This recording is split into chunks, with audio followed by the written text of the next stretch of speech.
এমন জাদুমণিরা ইউনিভার্সিটিতে পড়ে, মেডিকেলে পড়ে, বুয়েটে পড়ে, কষ্টার্জিত পয়সা দিয়ে মা বাবা খেয়ে না খেয়ে কষ্ট করে করে টাকা পাঠায়। আর রাজনৈতিক নেতৃবৃন্দের নামে প্রশাসনের লোকেরা বিভিন্ন সময় বিভিন্ন ক্যাডার বাহিনী এবং বৈধ অবৈধ অস্ত্রধারীরা এই নির্দোষ ছেলেদেরকে এবং এই ধরনের মেধাবীদেরকে হত্যা করে উল্লাস করে রাজনৈতিক ছত্রছায়ায়। ঠিক কিনা বলেন?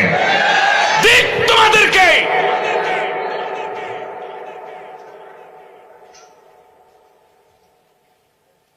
অন্যের সন্তানের বুকে তুমি ছুরি চালিয়েছ, বুলেট চালিয়েছ। পুলিশ, সব পুলিশ না, বহু পুলিশ আল্লাহ ওয়ালা আছে আমি জানি।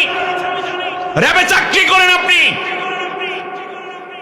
আপনি হতে পারেন বিজিবি, ডিবি, হতে পারো তুমি কোন রাজনৈতিক দলের গোলামিত্ব করতে গিয়ে তুমি মুস্তানি করতে পারো, কিন্তু মনে রেখো